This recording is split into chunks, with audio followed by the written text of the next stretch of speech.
Hello दोस्तों, आपका स्वागत है हमारे चैनल में। आज हम बनाने वाले हैं चुकंदर की मिठाई।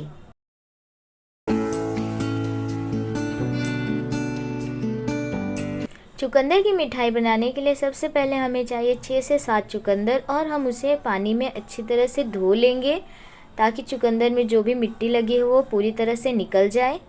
और फिर उसके बाद हम उसे छीलने की मदद से छील लेंगे।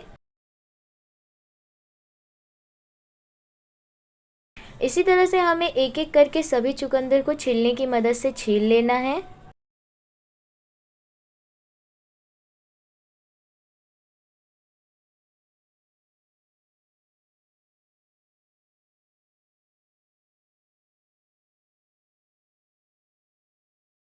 आप देख सकते हैं अब हमने सभी चुकंदरों को अच्छी तरह से छील लिया है। तो अब हम सभी चुकंदर में एक एक करके बीच में 2 बड़े से कट लगा देंगे। चुकंदर को हमें पूरी तरह से अलग नहीं करना है, सिर्फ बीच में 2 बड़े बड़े से कट लगाने हैं। आप देख सकते हैं किस तरह से हमने लगाए हैं। तो इसी तरह से हम सभी चुकंदर में 2 बड़े बड़े कट लगा देंगे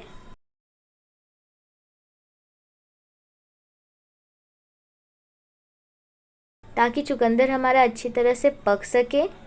तो अब हम लेंगे एक कढ़ाई और उसमें डालेंगे 2 बड़े चम्मच घी। घी डालकर हम उसे अच्छी तरह से गरम कर लेंगे। तो अब आप देख सकते हैं घी हमारा अच्छी तरह से गरम हो गया है। तो अब हमने जो चुकंदर काट कर रखे हुए थे तो उन्हें हम घी में डालकर फ्राई करेंगे।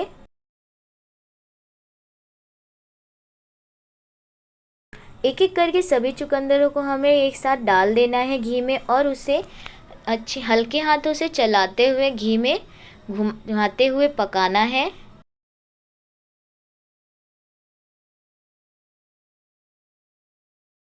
ताकि घी जो है वो हमारा सभी चुकंदरों में अच्छी तरह से लग जाए और चुकंदर हमारे घी में अच्छी तरह से फ्राई हो सके। इसके लिए हमें उसे चारों तरफ से घुमाते हुए हाई फ्लेम पर 2 से 3 मिनट के लिए पकाना है और उसके बाद हम उसे एक बड़ी सी थाली या प्लेट की मदद से मीडियम फ्लेम पर ढककर रख देंगे। अब देख सकते हैं फ्लेम हमें एकदम मीडियम रखनी है। तो अब हम इस स्टेज पर चुकंदर को 10 से 15 मिनट के लिए धीमी आंच पर पकने के लिए छोड़ देंगे। तो अब हम मूंगफली लेंगे।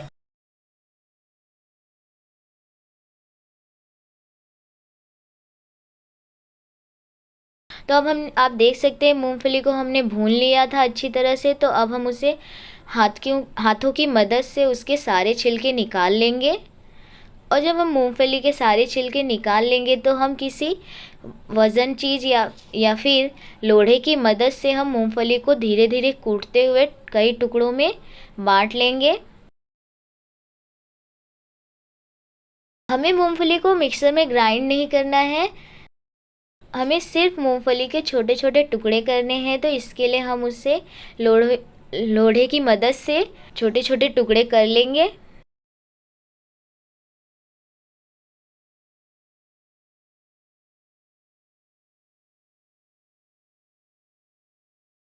तो आप देख सकते हैं हमें इसी तरह से मूंगफली के छोटे छोटे टुकड़े करने हैं मूंगफली हमारी अच्छी तरह से ताकि मूंगफली हमारी अच्छी तरह से चुकंदर के ऊपर कोट हो सके। आप देख सकते हैं हमने जो मूंगफली के दाने भून कर रखे थे तो अब उसके भी छोटे छोटे टुकड़े कर लिए हैं। तो अब हम देखते हैं कि हमारा चुकंदर पका है या नहीं। तो 10 मिनट बाद अब हम चेक करेंगे कि हमारा चुकंदर अच्छी तरह से फ्राई हो रहा है या नहीं। तो उसके लिए हम एक चाकू की मदद से उसमें चुभाकर चाकू की मदद से हम चेक करेंगे कि चुकंदर हमारा अच्छी तरह फ्राई हो रहा है या नहीं।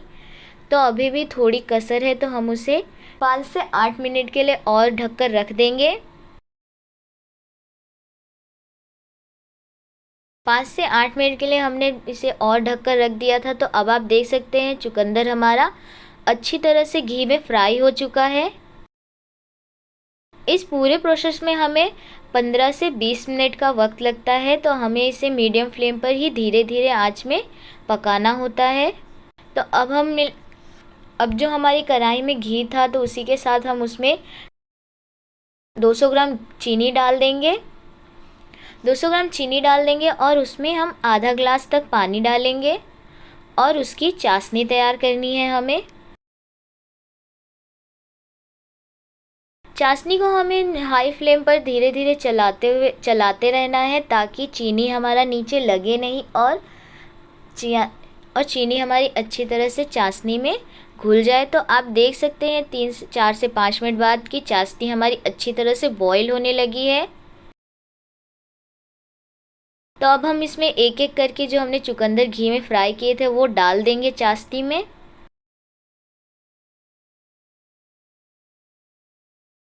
15 से 20 मिनट तक हमने पहले चुकंदर को घी में पकाया है और अब हम इसे चाशनी में भी डालकर अच्छी तरह से पकाएंगे ताकि चाशनी हमारी चुकंदर के अंदर अच्छी तरह से अब्जॉर्ब हो सके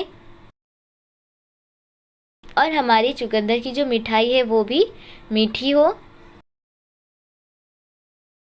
तो हमने इसे अच्छी तरह से ढककर पकने के लिए रख दिया था। हाई फ्लेम पर हमें चुकंदर को चाशनी में पकाना है। 5 से 8 मिनट बाद हम इसे एक बार और चेक कर लेंगे कि चुकंदर हमारा चाशनी में अच्छी तरह से पक रहा है या नहीं।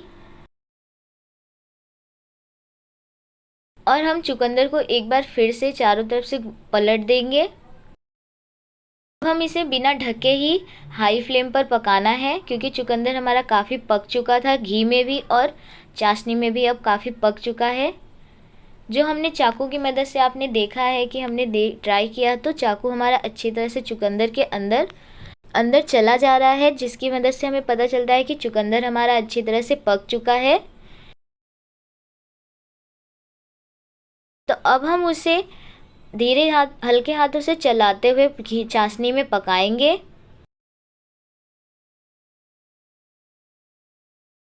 इसमें हमें करीब 10 से 15 मिनट का वक्त लगता है चाशनी में चुकंदर को पकाने के लिए। तो अब आप देख सकते हैं कि चाशनी हमारी कितनी गाढ़ी हो चुकी है और उसमें कितने सारे तार भी बनने लगे हैं। इसका मतलब है कि चुकंदर हमारा अब चाशनी में अच्छी तरह से पककर तैयार हो चुका है और चाशनी भी हमारी काफ़ी गाढ़ी हो चुकी है। तो अब हम इस स्टेज पर गैस को बंद कर देंगे और कढ़ाई को नीचे उतार लेंगे। गैस को बंद कर देना है और कढ़ाई को नीचे उतार लेना है और उसमें धीरे धीरे हमें 2 से 3 मिनट तक चुकंदर को चाशनी में ही चलाते रहना है ताकि चाशनी हमारी जितनी भी गाढ़ी हो चुकी है वो पूरी तरह से चुकंदर में लग जाए। तो आप देख सकते हैं कि चाशनी हमारी कितनी गाढ़ी हो गई थी धीरे धीरे पकते हुए। तो अब हमने जो सिंगदाने के टुकड़े करके रखे हुए थे अब हम उसमें चुकंदर को अब हम उसे चुकंदर को चारों तरफ से लपेट देंगे मूंगफली के दानों से। हमें इसी तरह से सभी चुकंदर को एक एक करके मूंगफली के दाने में लपेट देना है ताकि यह खाने में और भी ज़्यादा टेस्टी और हेल्दी बन सके। इसी तरह हम एक एक करके सभी चुकंदर को मूंगफली के दानों में लपेट लेंगे। आप देख सकते हैं हमारी चुकंदर की मिठाई बनकर तैयार हो चुकी है। तो इस समय गर्मी का मौसम है तो दोस्तों हमें इसे डीप फ्रीज में ही रखना होगा क्योंकि अगर हम इसे बाहर रखेंगे तो घी हमारा पिघलेगा और जिस वजह से यह ख़राब भी हो सकती है। तो आप इसे फ्रीज में 15 से 20 दिनों तक स्टोर करके रख सकते हैं और इसे इंजॉय कर सकते हैं।